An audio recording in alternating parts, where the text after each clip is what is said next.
Bonjour, comment vas-tu? Ça fait un petit bout de temps. Bien, on reprend.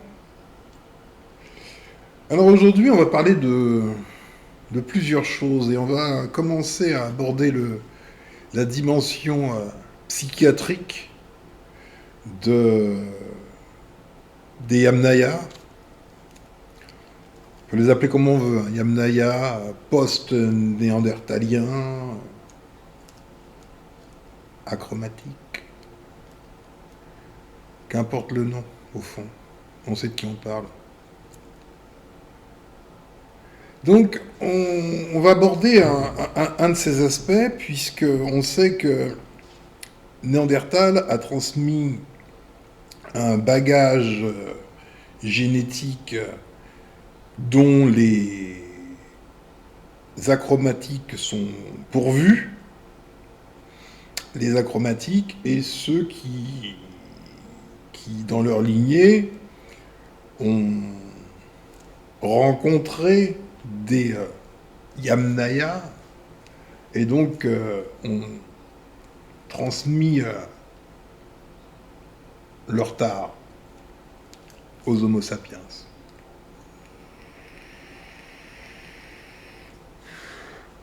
Ce qu'il s'agit de comprendre, c'est que le monde dans lequel tu te trouves aujourd'hui n'est pas le monde. Ben non.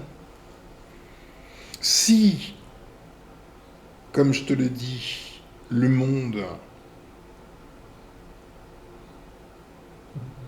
doit être géré par une certaine créature, l'Homo sapiens, dont on sait absolument que c'est un noir, même s'il n'est pas toujours négroïde, tu peux constater que le monde dans lequel tu vis, l'intégralité du monde, hein, est chapeauté par l'Occident.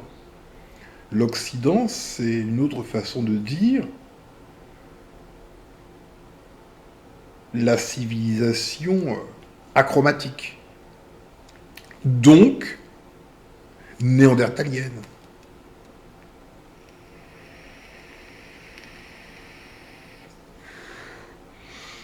Il n'y a plus de société autre que la société occidentale.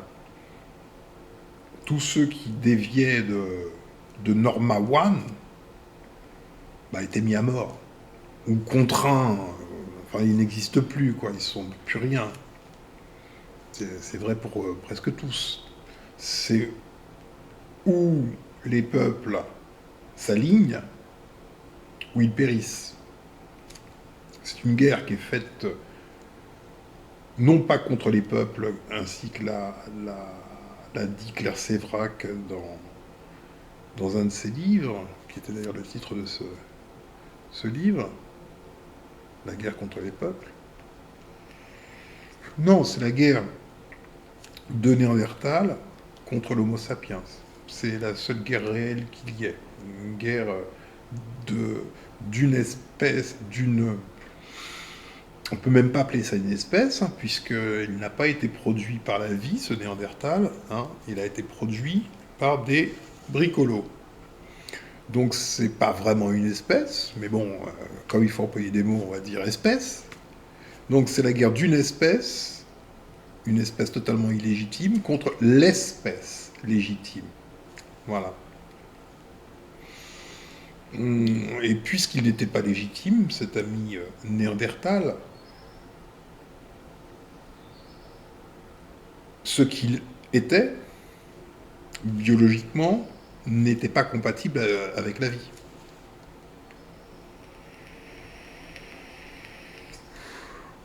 Donc la résultante, c'est la fin, l'extinction. Ce n'est pas un choix même de la vie, au fond. Hein. La vie n'a rien choisi le concernant. Il est juste une incongruité dans un système. Donc ça ne peut pas fonctionner.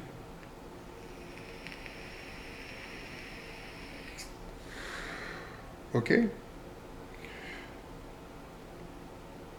Donc il n'avait pas que des tares génétiques, il avait des tares psychiatriques. accentué par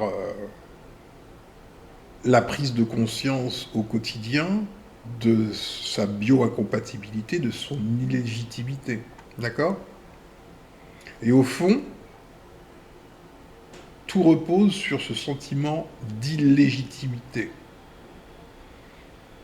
À tout jamais, qu'il s'appelle Néandertal, post-Néandertal, Yamnaya, arien, achromatique ou tout ce que tu veux, et même tous les dérivés, qui ne sont pas forcément achromatiques, mais qui sont des hybrides.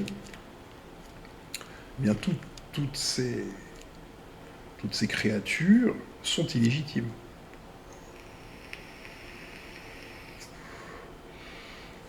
En tant que créatures illégitimes, rien de ce qui peut émaner de leur esprit ne peut être compatible avec la vie.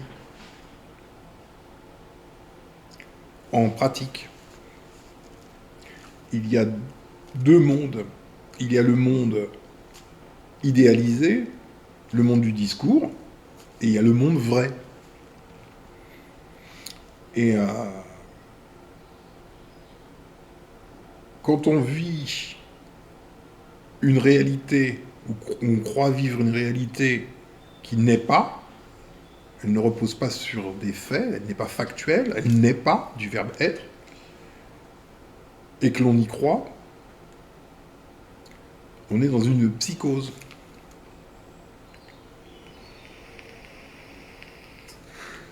Si on tient pour vrai quelque chose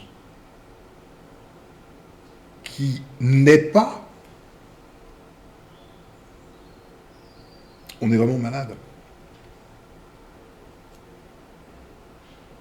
Ben oui. C'est ça les délires paranoïaques, délires schizophréniques, ce sont des constructions mentales. On vit et on voit des choses qui ne sont pas là.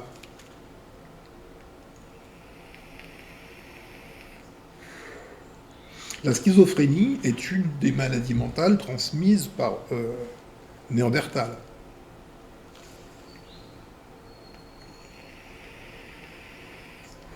Nous allons écouter un discours pour illustrer le propos.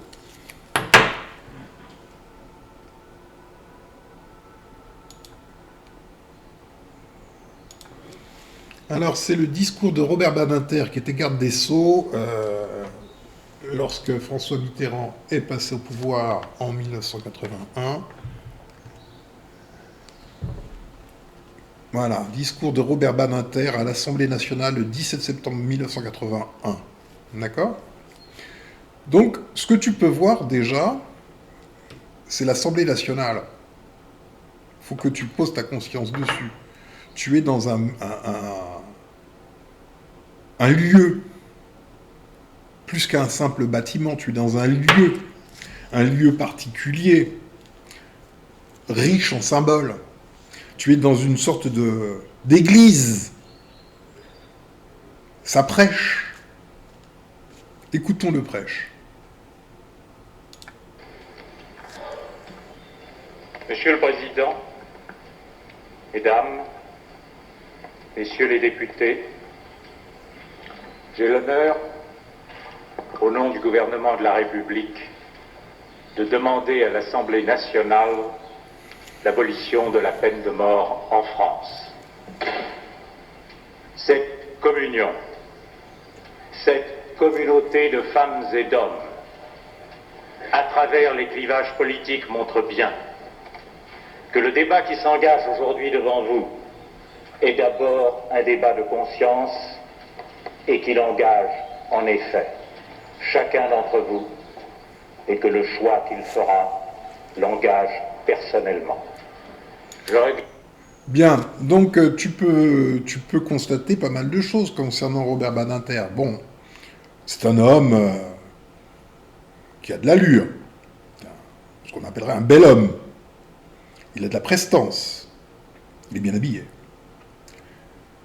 Et il emploie le ton solennel, comme dans une église, un peu empoulé, qui est d'usage dans ce genre de circonstances. Donc, ça ressemble à du Dominique de Villepin, tu vois, c'est exactement la même chose, un Dominique de Villepin, qui faisait un discours, je crois que c'était à l'ONU, où il justifiait la non-belligérance française concernant la guerre d'Irak.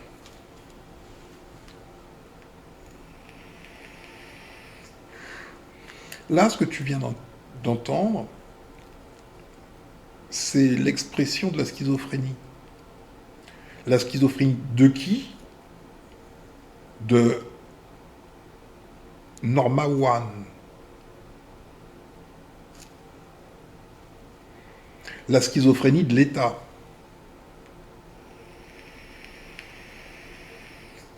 Le délire de l'État.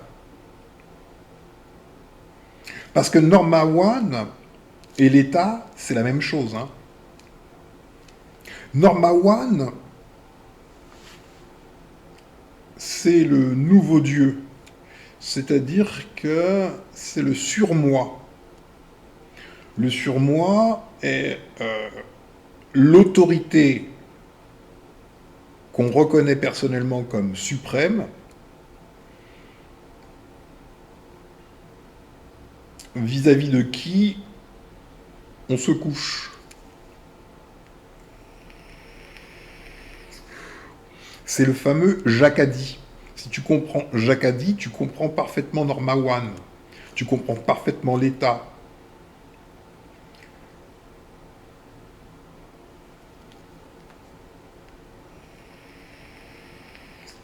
Schizophrénie, pourquoi? Parce que le garde des Sceaux, ministre de la Justice, Robert Badinter, fait son discours d'abolition de la peine de mort. Alors, la peine de mort est abolie dans le système judiciaire français. Si le ministre de la Justice le dit, c'est que ça va être vrai.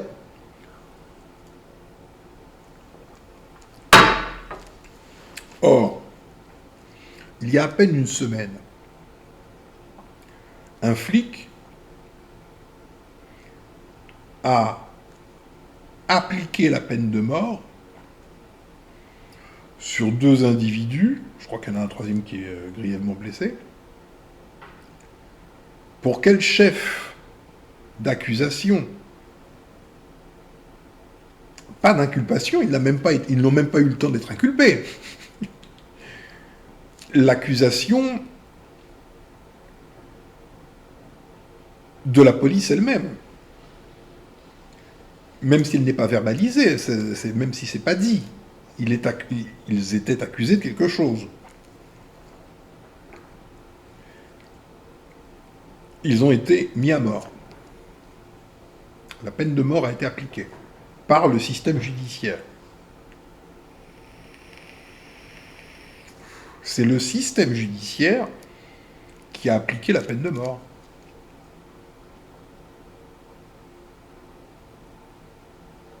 C'est en tant que flic qu'il a tué ces 2 personnes. C'est pas en tant que... je ne sais même pas comment il s'appelle.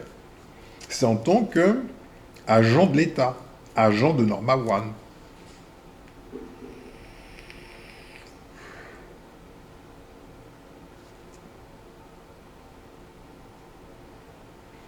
Donc d'un côté, on a le monde du discours.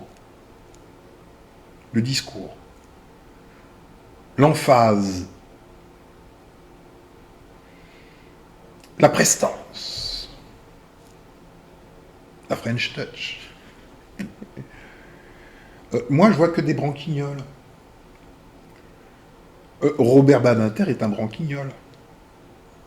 Ce qui a rendu Robert Badinter branquignol, c'est la factualité judiciaire.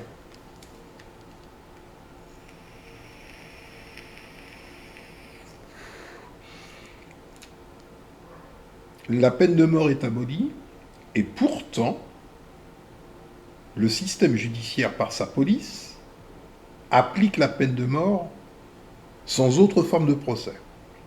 Ça, c'est factuel. Je te l'ai dit dans une de mes vidéos, les kabbalistes juifs divisent la réalité en plusieurs plans.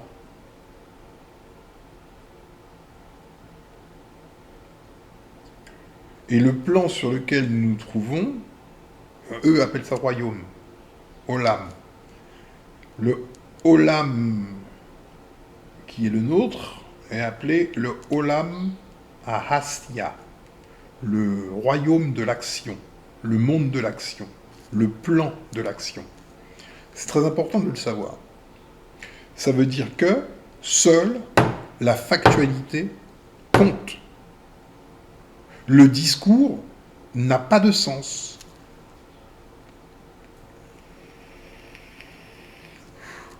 Donc ce monde, cette version de Norma One, parce qu'il y a plein de versions de Norma One, mais c'est toujours Norma One, hein, selon chaque pays, il y aura une version, parfois même selon chaque commune. Mais quoi qu'il en soit, c'est toujours Norma One.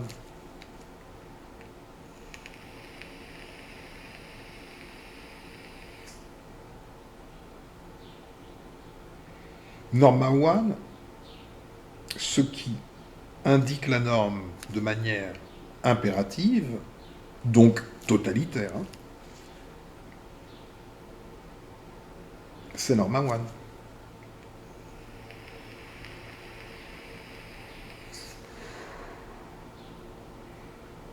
Et Norma One est schizophrène. C'est-à-dire que la structure de repli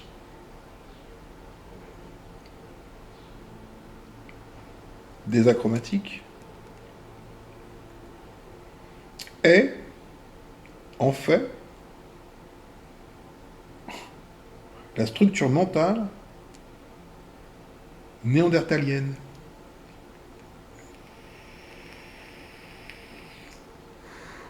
C'est pour ça que je te dis que ce sont tous des nazis. Ce sont tous des nazis parce que le nazisme, et tout ce qu'il comporte, hein, est né lors du crime de Néandertal.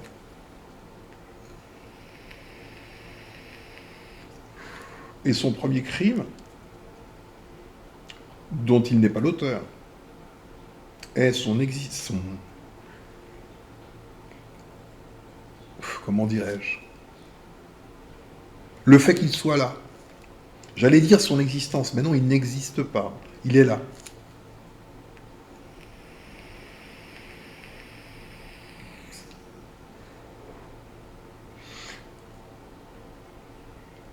C'est sa condition, à Néandertal, qui a produit sa folie et son issue de secours, qui est l'issue de secours qu'il a trouvée, pour demeurer.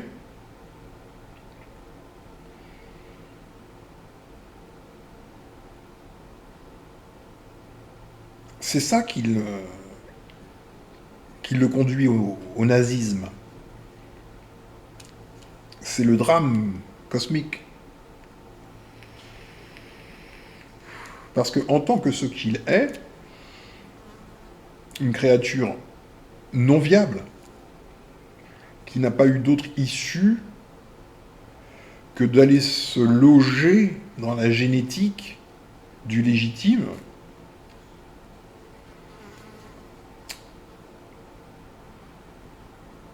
il ne peut que projeter,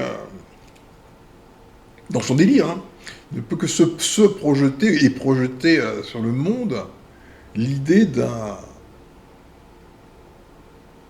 d'un homme parfait, donc légitime, archi-légitime. C'est précisément parce qu'il est complexé de ne pas être légitime qu'il fait toutes les grimaces qu'on est en train de le voir en train de faire, là. Et dans ces grimaces,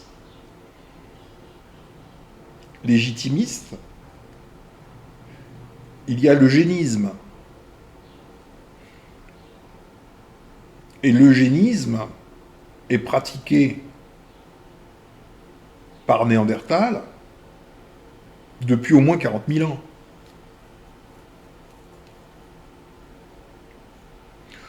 L'eugénisme, c'est lui-même génétiquement défaillant et mourant, est devenu frappadingue, qui sélectionne d'autres gènes pour un autre corps. C'est ça l'eugénisme originel. Et comme la folie conduit à la boucle rituelle de réitération, ce qu'il a réalisé à partir d'il y a 40 000 ans, ben, c'est dans son obsession, ça n'a pas bougé, c'est toujours là. Ça fait partie du nazisme, l'eugénisme. Et l'eugénisme a commencé bien avant l'ascension du NSDAP, des nazis du Troisième Reich. C'est existant bien avant. Toute l'Europe était eugéniste, enfin, tout l'Occident était eugéniste. Les Américains étaient eugénistes. Les Australiens, les Néo-Zélandais, tous les Européens, bon bref, les acrobatiques, les Néandertaliens. Ils revivent leur propre complexe. Ils sont illégitimes, ils sont laids, beugants, puants, difformes,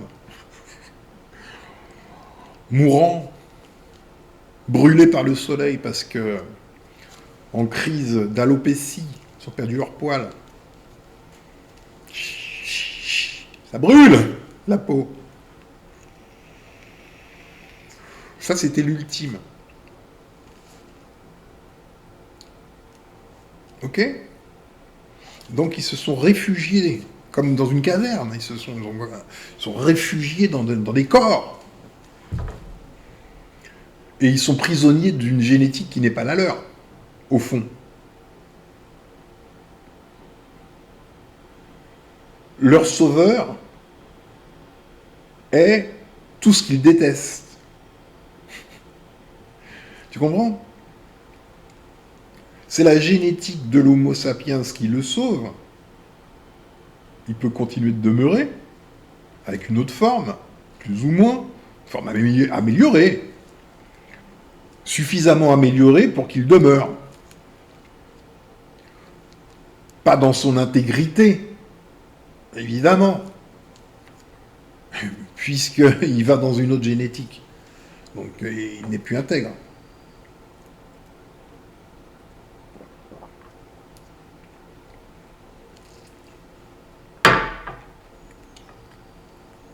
On va regarder quelques petites choses.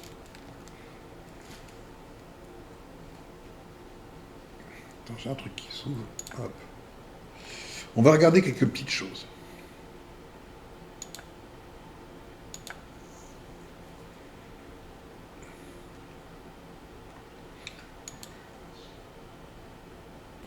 Avant de regarder ces petites choses,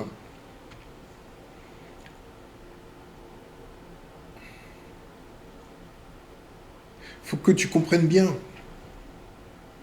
Tu as quelque chose de plus fou, en vérité, que les choses les plus folles qui ont été imaginées dans le cinéma, dans la littérature.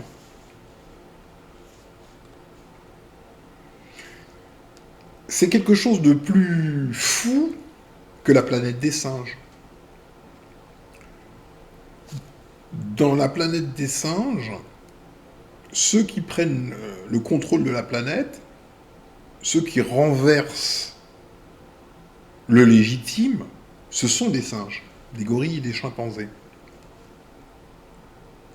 Mais les singes appartiennent à la planète Terre. Ils sont légitimes sur cette planète. Donc, il est bien pire qu'un robot biologique, et le fait qu'il soit biologique ne change rien à sa détermination. Il a été conçu pour être un robot biologique. Selon la traduction de Zecharia Sitchin des tablettes sumériennes, il aurait été conçu, selon sa traduction, dans le but de remplacer des ouvriers venus d'ailleurs qui en avaient marre de descendre dans les mines. Et ils ont donc demandé à leur boss de produire un loulou, comme ils appellent ça. Et ils ont produit un loulou. Ils ont dû faire plusieurs versions, jusqu'à obtention de leur loulou. Donc finalement, c'est un robot biologique. Il a été conçu pour être un esclave. C'est sa détermination. Il n'existe que pour être un esclave. Il n'a été conçu que pour ça. Ça donne à réfléchir sur ce qu'on fait nous actuellement. Enfin nous. Ce que la science fait, les généticiens. On peut aujourd'hui, je te l'ai dit, la compétence des dieux bricoleurs qui ont bricolé ce machin a été rattrapée par les machins eux-mêmes. Je pense que si on donnait les mêmes briques élémentaires à Didier Raoult que celles qu'ont reçues les bricoleurs, je pense qu'il ferait mieux. Il ferait mieux que Néandertal.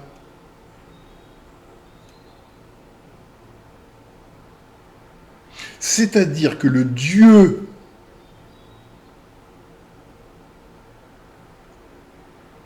de Néandertal ne vaut pas beaucoup plus que Didier Raoult.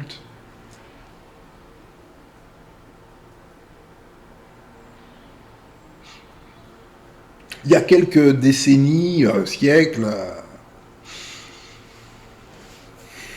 on pouvait encore impressionner, mais là, on n'impressionne plus. On va lire quelque chose. On va lire quelque chose. Où est-ce que j'ai mis ça? Tchouk, tchouk, tchouk. C'est pas là. Oh. Où est-ce que j'ai mis ça? Ah, voilà. On va lire quelque chose, on va le lire ensemble. Hop, je vais tourner ma caméra.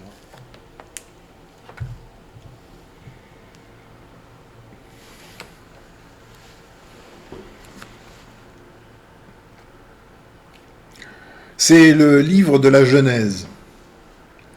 Alors attention, comme je te l'ai dit,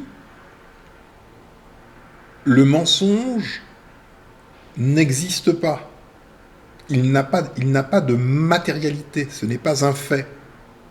Le mensonge est de même acabit que le discours de Robert Badinter.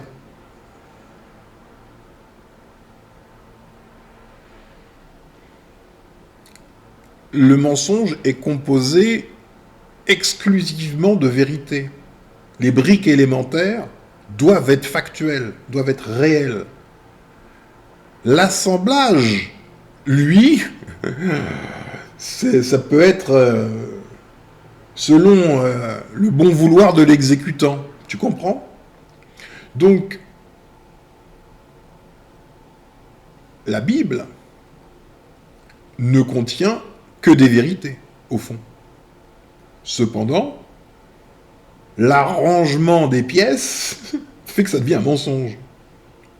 Tu comprends?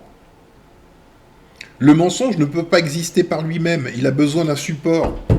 De la même manière que Néandertal ne pouvait pas exister.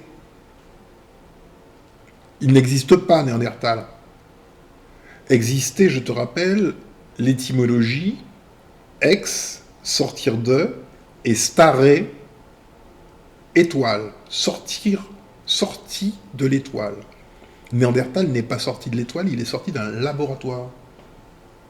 Donc il n'existe pas, stricto sensu.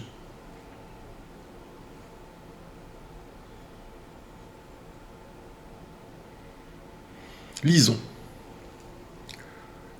Le Seigneur Dieu dit, « Il n'est pas bon que l'homme soit seul.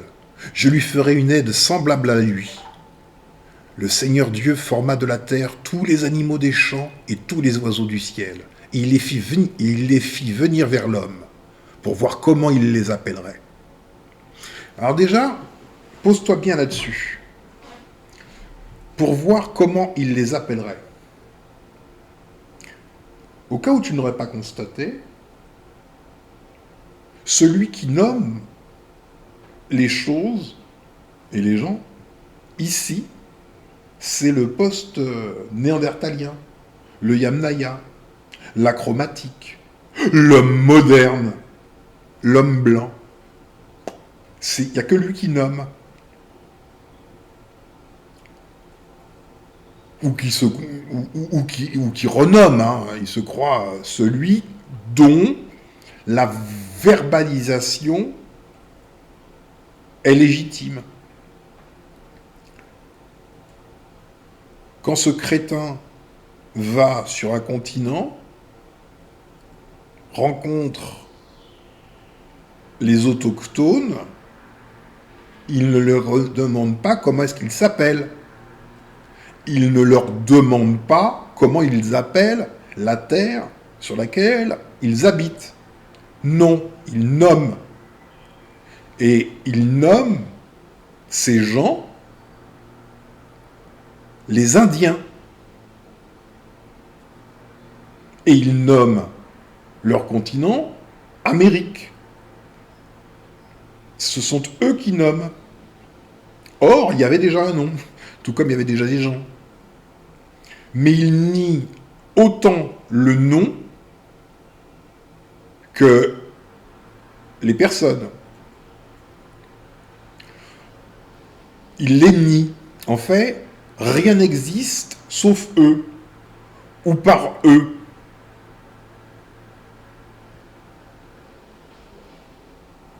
Si on te dit, il te dit que tu t'appelles Indien, combien même l'Inde soit à plusieurs milliers de kilomètres de chez toi, puisqu'il est constitué de la structure mentale d'une fausse créature malade et dont la manifestation de la maladie s'appelle le nazisme, il se comporte comme un nazi, ce qui est normal. Il te dit, tu t'appelles l'Indien et tu fermes ta gueule, et c'est comme ça. Et il te bousille pour te prendre ta place. Bon, bref, c'est l'éternel nazi. Et il nomme, et il te nomme. Et cette volonté de nommer, elle est toujours présente aujourd'hui. Éric Zemmour en est la preuve. Il veut nommer les gens, conformément à Norma One, tel que Norma One agit dans cette zone de la planète qu'on appelle la France. Il veut que les gens portent des prénoms issus du calendrier. Il veut que ce soit Norma One qui norme. Il est l'agent de Norma One, là, pour le coup. Il ne fait rien de plus que ce qui a été fait lors de la découverte de la pseudo-Amérique. Et il dira qu'il n'est pas d'extrême droite, encore a fortiori un nazi. Il ne sait pas ce qu'il fait, ou il ne le veut pas savoir. Mais en revanche, il nomme. Il est la créature légitime à qui Dieu lui-même, a demandé de définir le réel. Ça, c'est dans son délire. Poursuivons. Et afin que tout être vivant portât le nom que lui donnerait l'homme,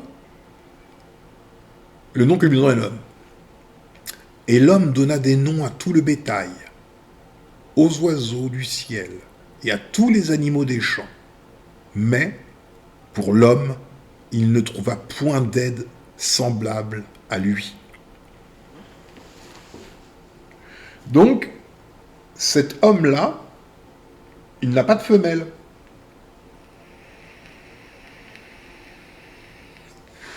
Il a vécu tout ce temps sans aucune aide semblable à lui. Il n'y avait que des mâles.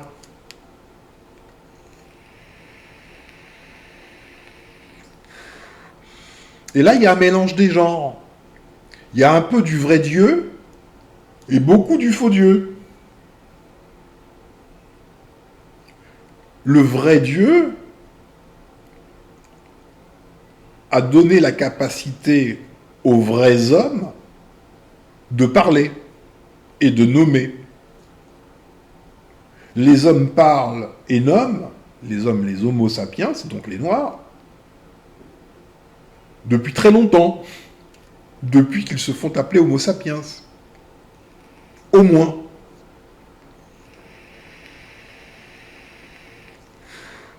Mais le vrai Dieu produit, le vrai Dieu, c'est-à-dire celui qui fait exister, qui fait sortir de l'étoile.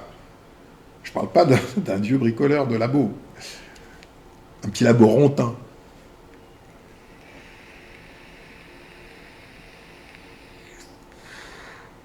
Donc il y a un rapt, une superposition.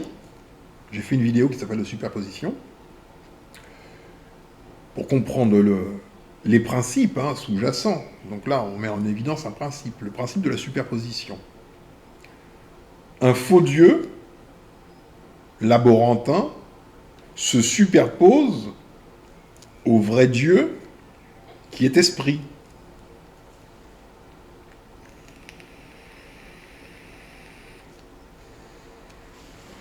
Continuons. Alors le Seigneur Dieu fit tomber un profond sommeil sur l'homme.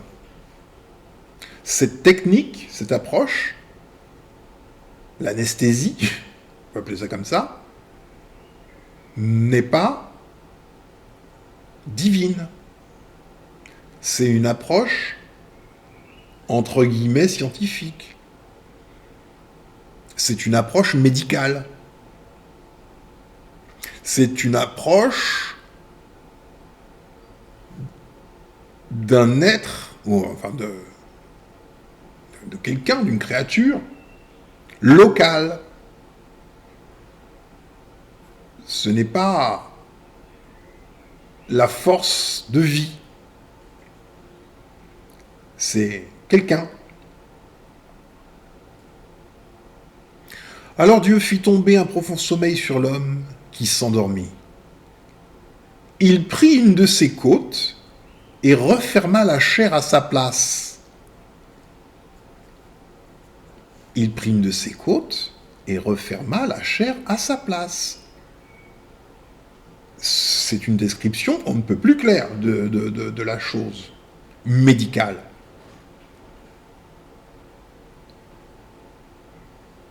Donc cette chose médicale, aujourd'hui, nous la connaissons. Nous savons que pour prélever de l'ADN, c'est dans les os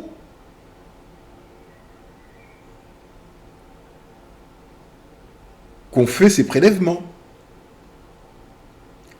C'est ce qu'a fait le dieu bidon, là. Il est local et il est chirurgien. il est peut-être même anesthésiste réanimateur en même temps. Il est peut-être toute une équipe médicale. Hein. C'est peut-être l'IHU Méditerranée, hein. On va savoir. En tout cas, il a pris une côte du modèle appelé Adam, Adamou, Adam, c'est le même. Hein. Il lui a pris une côte, et il dit bouge pas, je te referme, je te bricole une meuf. Globalement, c'est ça qui s'est passé. Hein. Le Seigneur Dieu forma une femme de la côte qu'il avait prise de l'homme, et il la mena vers l'homme. Les mots sont clairs. À partir de l'os d'Adam, il a su produire une femme. Et ceci s'appelle le génie génétique. Et certainement pas la vie. Donc on a une superposition d'un charlatan qui fait les mix en se faisant passer pour le Dieu créateur et générateur, qui est évidemment invisible, c'est la moindre des choses, mais qui est partout, qui est une force. La force vivifiante. La fameuse force qui devait s'incarner, hein, en fait. Ok ? Et l'homme dit, donc Adam, et l'homme dit, voici cette fois celle qui est os de mes os et chair de ma chair. On l'appellera femme parce qu'elle a été prise de l'homme.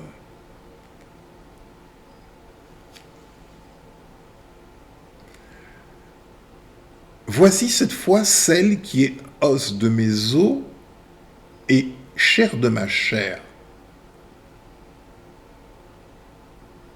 Ça s'appelle un clone. Hein. Un être qui est os de ses os et chair de sa chair, ça s'appelle un clone. Alors il a réussi à faire un clone,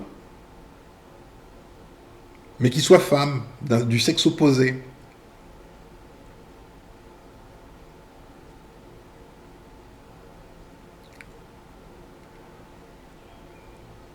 Il a pris le modèle qu'il avait fabriqué pour pouvoir descendre dans les mines. Un bon Néandertal, bien bâti, travailleur, corvéable, à merci. Et là, les choses commencent à tourner mal, puisqu'il lui donne une femme, donc il lui donne la possibilité de se reproduire.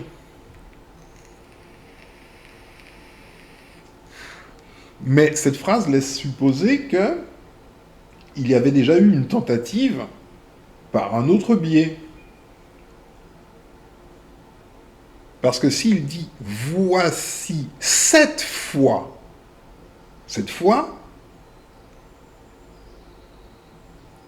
parallèlement à une autre fois. Ou sinon, on ne dit pas cette fois. Voici cette fois celle qui est os de mes os et chair de ma chair. On a dû lui fabriquer des premiers modèles, bricolés à partir de autre chose que lui-même, et ça n'a pas fonctionné. Là, ça fonctionne. Il est content même. Il en a une, elle est comme lui. Elle possède une génétique identique à la sienne, celle-là. On a dû lui faire des modèles dont la génétique était différente de la sienne.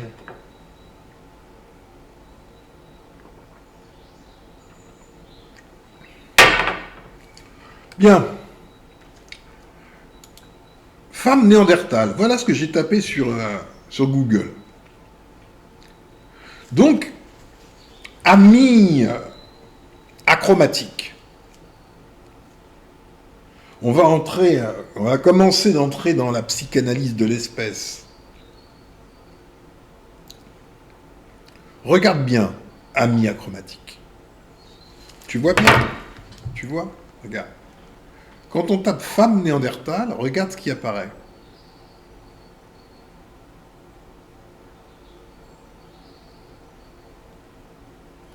Tu vois bien? Bon, ça tu oublies, c'est une connerie. Ça tu oublies, c'est une connerie. Ça, voilà, tu tapes. Tu vois, femme, tu tapes femme de Néandertal. Voilà les images qui apparaissent. Je ne dis pas que c'est une représentation du réel. Hein. Je dis, voilà ce qui apparaît. Regarde. Regarde ce qui apparaît. Tu vois? Regarde ce qui apparaît. Voilà, tu vois ce qui apparaît?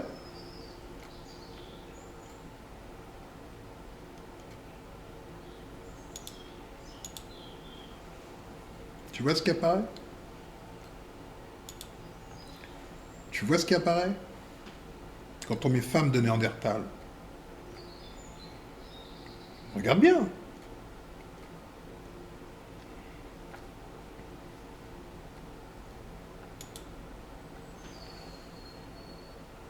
Tu vois? Regarde bien. Regarde bien chromatique. Ne réfléchis pas à chromatique, ça sert à rien. Pour l'instant. Tu vois Néandertal?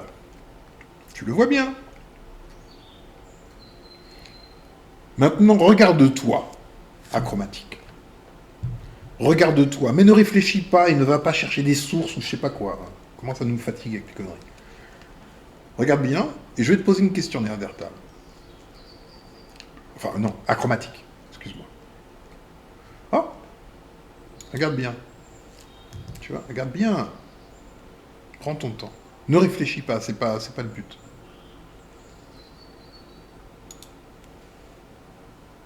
Tu vois bien? Regarde. Tu vois? Donc je vais te poser la question, Néandertal. Est-ce que ce monsieur est ton papy?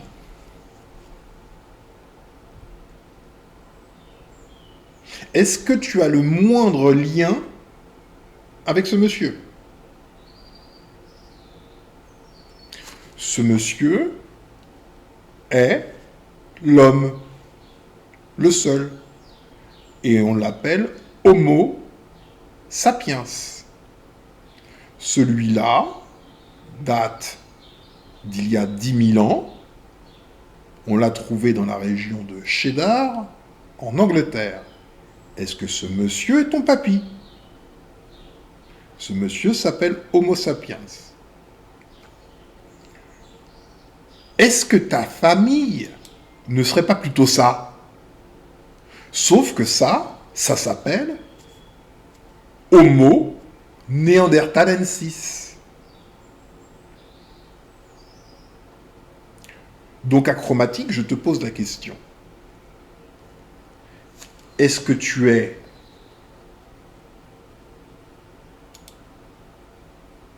lui? Tu te sens qui? Tu te sens lui? Au fond, hein, en vérité, tu te sens lui appartenir, ou tu te sens appartenir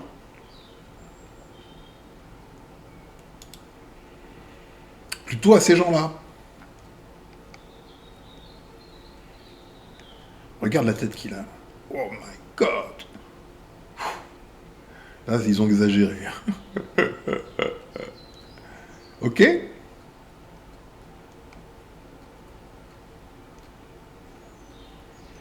Alors tout ça, en vérité, il faudrait les appeler les post-néandertaliens.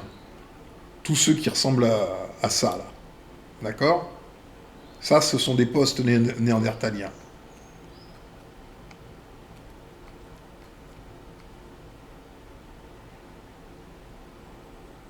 Ça, c'est presque vrai, mais ça ne l'est pas.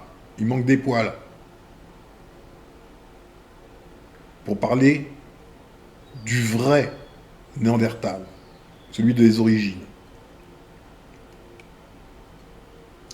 Le vrai Néandertal, c'est un peu ça, si tu veux. Tu vois? Oups. Tu vois? Ça ressemble plutôt à ça. Parce que comme je te l'ai dit, quand on est achromatique, c'est donc qu'on a des poils. Parce qu'aucune créature sur cette planète, vivant sur Terre, sur la Terre ferme, n'est achromatique. Les créatures qui sont achromatiques vivent ou sous terre ou dans l'eau. On ne peut pas avoir une peau achromatique sur Terre. Il faut avoir des poils. Parce que si on est achromatique et qu'on n'a pas de poils, on se fait cramer par les ultraviolets.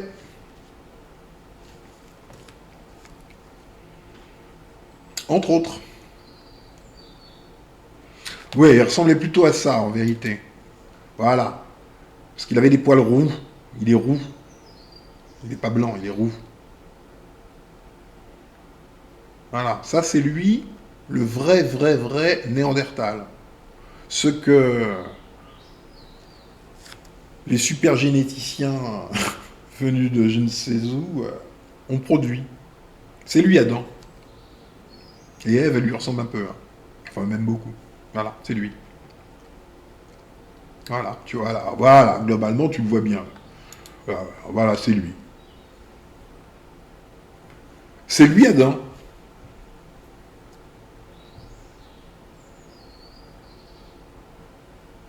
Et quand lui se met à bugger, dans tous les sens, et qu'en plus, parmi ces bugs, il y a l'alopécie, la perte des poils, alors, ben, il se retrouve déjà comme ça, après comme ça, bon bref, de pire en pire. Et avec une peau absolument pas résistante aux intempéries et aux ultraviolets. Et comme ça va de mal en pis, et qu'il sait que son espèce est finie, totalement finie, alors il va rechercher un correctif. Et le correctif, il le trouve dans des Noirs, des Homo sapiens, parmi ceux qui se sont déplacés en Europe,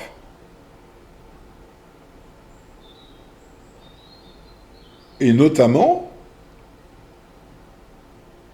lors du pire moment d'Homo sapiens, il y a environ une quarantaine de milliers d'années, là, bah, il était fini de chez fini, hein.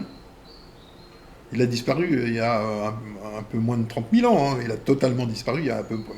Enfin, il a disparu, non. Il s'est caché. Il n'a pas disparu, justement. Donc, comme il était en train de disparaître, hein, d'abord, il était comme ça, hop.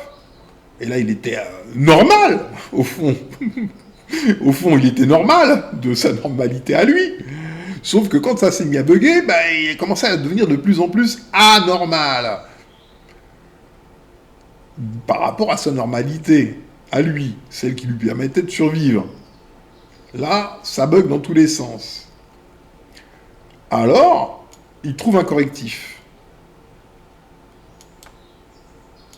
Le correctif, le voilà. Ou l'agent correcteur. C'est... J'ai pris l'exemple d'une dravidienne, parce qu'elle a le phénotype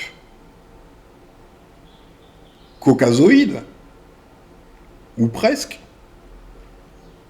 Elle a les cheveux raides, elle est noire, hein, ça pour être noire, elle est noire. Elle est tellement noire qu'elle en est même bleue, à ce point-là. Tu vois le truc. Donc on a bel et bien une africaine, pas négroïde, mais africaine, Homo sapiens à la base. Hein. Et c'est ce type de noirs sortis d'Afrique qui vont se retrouver aux prises avec Néandertal dans le Caucase.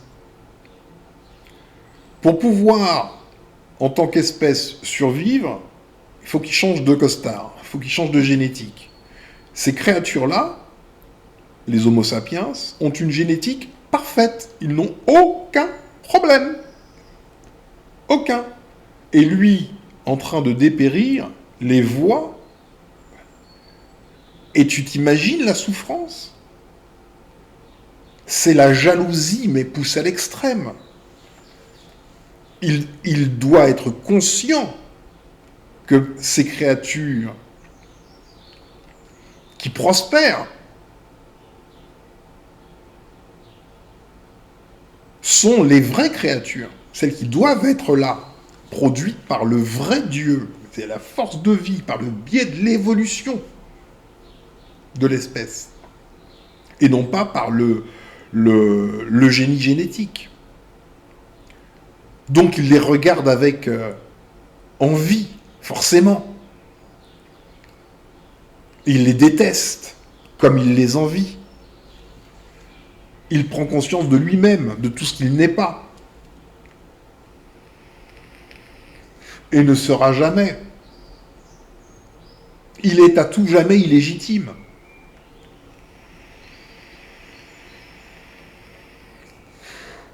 Mais l'Homo sapiens est à tout jamais légitime. Mais lui est mourant. Et pour survivre, il doit entrer dans le corps de celui qu'il déteste au plus haut point. Tu vois le début de la schizophrénie, là.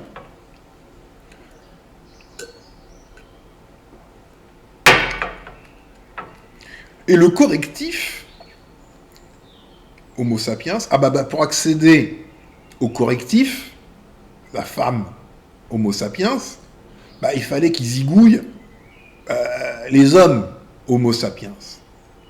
Donc c'est là où la guerre commence. C'est la guerre pour la génétique. C'est la première guerre de masse. La guerre, la vraie.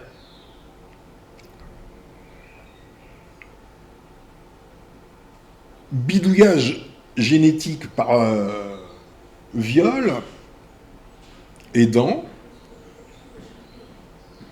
Alors, on en est arrivé à ça. Il en a fait du chemin. Donc, amis achromatiques, sache que ceci est une illusion, ce n'est pas une réalité. Ça n'a pas été voulu par la vie, et ça ne t'appartient pas non plus. Ton image idéalisée n'est pas toi, ne t'appartient pas. Parce que pour passer de...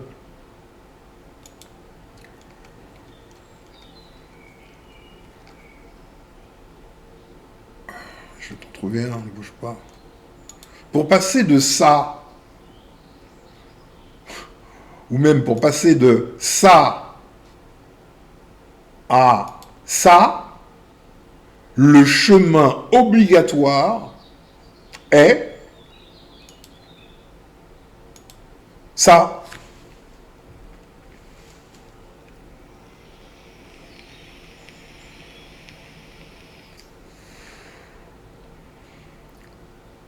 Donc, on a une première superposition qui est la superposition.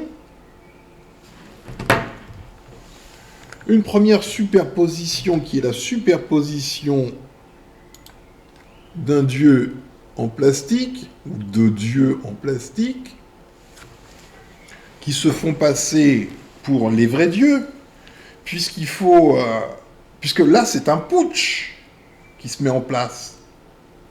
un remplacement, un putsch cosmique.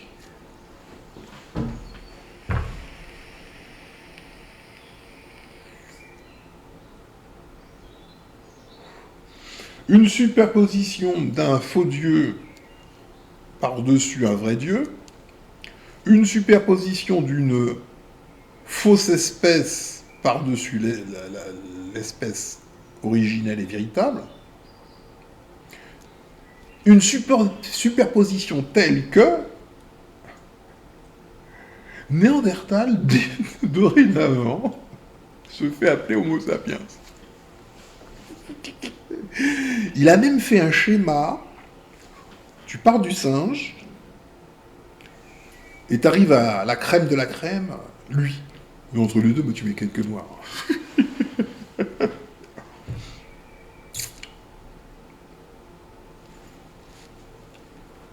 C'est pas petit, hein.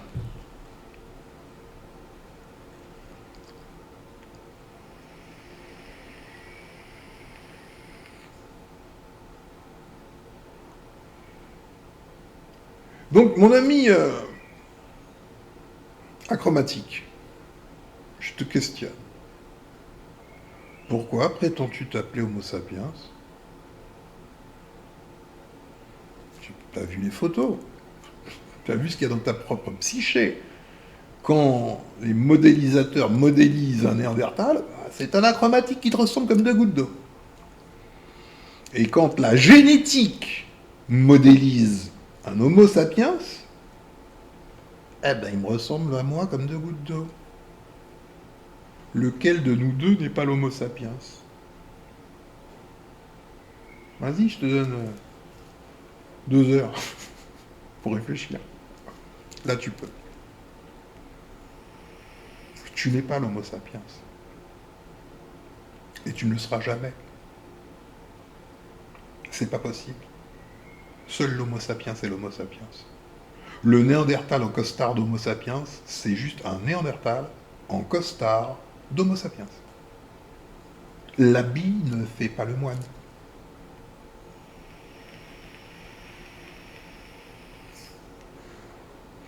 Et c'est pas parce que tu as piqué son costard que tu as piqué aussi sa légitimité. Tu restes toujours illégitime. Le Dieu véritable, celui qui tient le livre de la vie, n'a pas écrit ton nom dedans. Celui qui a écrit ton nom, le faussaire, c'est pas Dieu. C'est un bricoleur. Tu as vu, hein, il prend des côtes, il fait sa petite tambouille. C'est un cuisinier. Hein, une sorte de cuistot, quoi.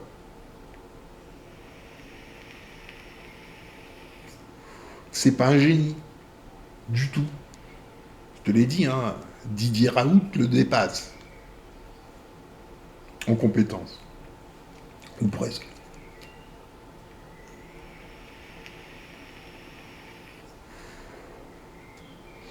T'as pas d'autre choix, mon ami, que de prendre conscience de toi-même. Et de prendre conscience de ce que Norma One, la structure qui chapeaute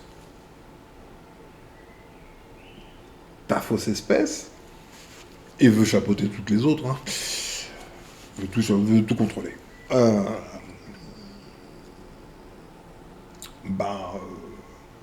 Ça n'a rien à foutre là. Tes institutions, il est normal qu'elles soient de la merde.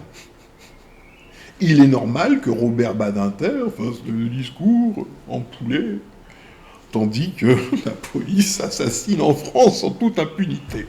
Et c'est certainement pas Jean-Luc Mélenchon qui me contredirait.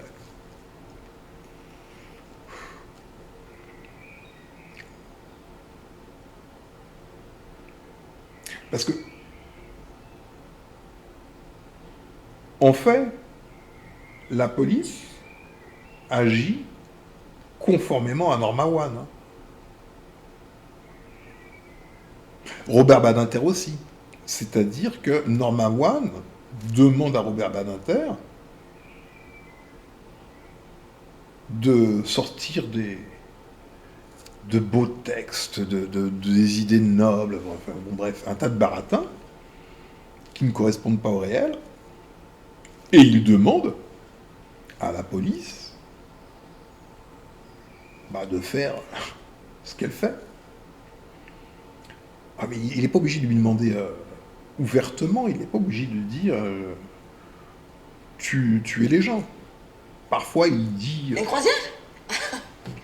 Il paraît qu'ils nous prennent pour des planches à billets. Ah, j'ai une pub qui est sortie, là, excuse-moi. Peut-être qu'ils n'ont jamais voyagé avec Costa. Costa, believe your Je sais eyes. pas ce délire. Ah, ça me fait de la pub. Une croisière? Il paraît qu'ils nous prennent pour des planches à billets. Oh, excuse-moi. Tu vois, j'ai un ordinateur, il me lance de la pub dans la figure, sans même demander mon autorisation. Où va-t-on Donc Robert Badinter est un Une agent, croisière? Il paraît qu'ils nous prennent pour des planches à billets. agent de Norma One, Peut-être qu'ils n'ont jamais voyagé. est un agent de Norma One,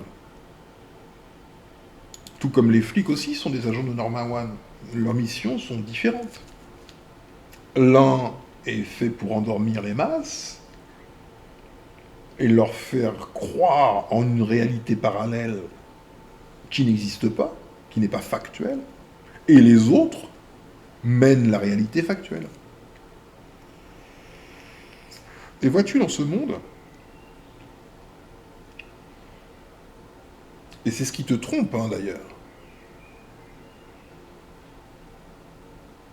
on confond le réel et le discours, le narratif.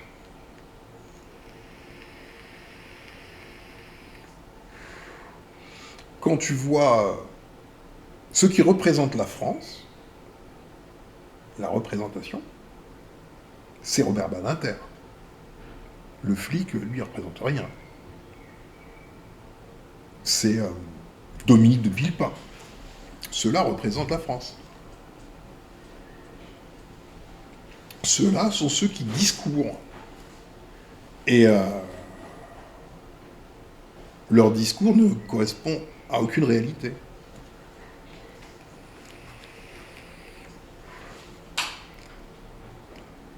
Voilà pour la première partie.